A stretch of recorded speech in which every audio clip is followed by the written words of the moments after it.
आर्य news, मैं सेजल लता। Congress media कड़ के प्रभारी पवन खेड़ा का बड़ा बयान।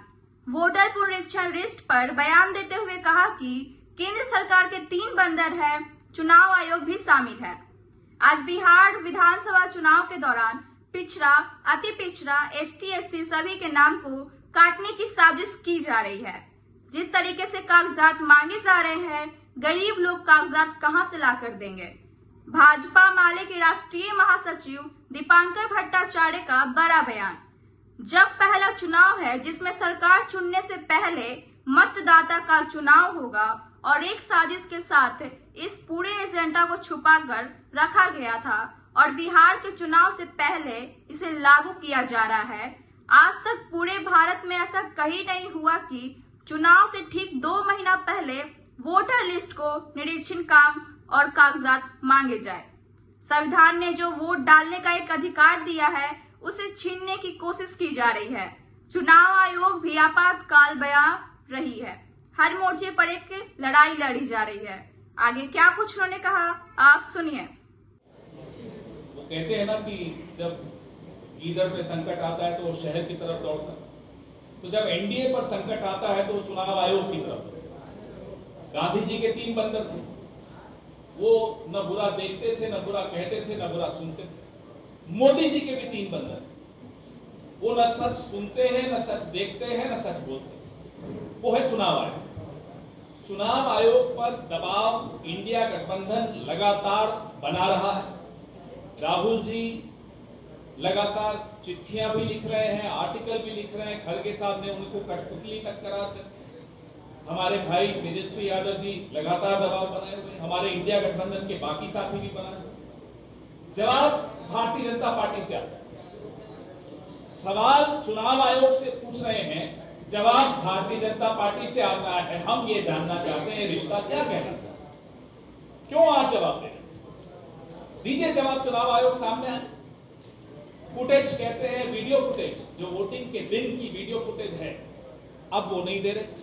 45 दिन उन्होंने मियाद कम कर दी। बोले साहब प्रिवेसी आ जाती है, वो हटा रहे हैं। क्यों हटा रहे? छिपाने को क्या है? अभी हम यही संघर्ष कर रहे थे कि अचानक बिहार में एक डाका डालने आ गया चुनाव आयोग। और डाका सिर्फ आपके वोट पर नहीं डाला जाता, ये डाका डाला जा रहा है आपके तमाम अधिकारों पर, आपके वजूद पर, आपकी पहचान पर, आपकी नागरिकता पर। जैसा कि तेजस्वी जी ने कहा कि धीरे धीरे फिर सरकारी स्कीम से आप बाहर हो जाएंगे। आपका वजूद खत्म करने का ये कि एक साजिश रची जा रही है। हमारे सवाल बहुत मैं विस्तृत नहीं करूंगा क्योंकि तेजस्वी जी ने सब कुछ कवर कर दिया। जो हमारी आपत्ति है वो पहली ये है कि जुलाई 1, 1987 और दिसंबर 2, 2004 के बीच में भारत में जो पैदा हुए हैं, उन्हें अपने माता या पिता का बर्थ सर्टिफिकेट, कहां पैदा हुए, कब पैदा हुए, ये क्यों देना पड़ेगा? अब तक तो नहीं था। नंबर 2, दिसंबर 2, 2004 के बाद जन्मे हुए लोग, ये आजादी के बाद पैदा हुई दूसरी पीढ़ी पे आ रहे हैं।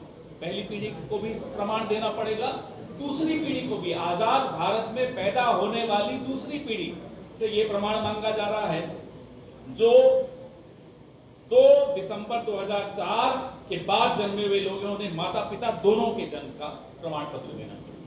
कहां पैदा हुए, कब पैदा हुए, दस्तावेज देने पड़े। तीसरा, दिसंबर 2, 2004 के बाद भारत में जन्मे मतदाताओं को जन्मतिथि, जन्म स्थान स्थापित करने के लिए स्वयं का प्रमाण, सेल्फ अटेस्टेड प्रमाण देना।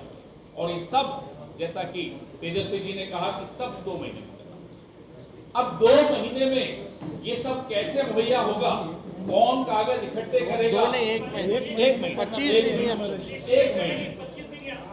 आप सोचिए कहां तो कागज इकट्ठे होंगे। कौन सा सरकार इतनी काबिल सरकार है जो ये सब इकट्ठा करके, मुहैया करके और लिस्ट बना सकती है? चौथा, जुलाई 1, 1987 से पहले जन्मे लोगों को, उनको भी व्यक्तिगत प्रमाण पत्र देना पड़ेगा। यानी कि 2024 का जो लोकसभा चुनाव है, कम से कम बिहार में उसको अवैध मान लीजिए, क्योंकि आपके पास तो आंकड़े थे ही नहीं। ये सब उन आंकड़ों की एब्सेंस में, उन आंकड़ों के बगैर आपने ये इलेक्शन कैसे कराया? तो उस इलेक्शन को पहले अवैध घोषित कीजिए, फिर हम ये सब बात करेंगे आपसे, नहीं तो क्यों करें आपसे बात, आपकी बात क्यों माने।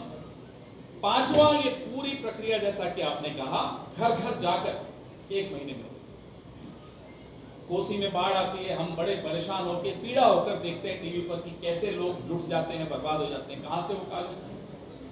तो ये सारे सवाल हमारे इंडिया गठबंधन के जो तेजस्वी जी ने आपके सामने रखे, जो हम सब ने आपके सामने रखे, हमारे प्रदेश अध्यक्ष ने आपके सामने रखे, हम ये जो मास्टर स्ट्रोक जिसको आप लोग अक्सर कहते हैं मोदी जी का, ये उनका एक मास्टर स्ट्रोक इसलिए है कि कोई रिपोर्ट कार्ड मांगोगे उन्हें मालूम है कुछ नहीं आएगा।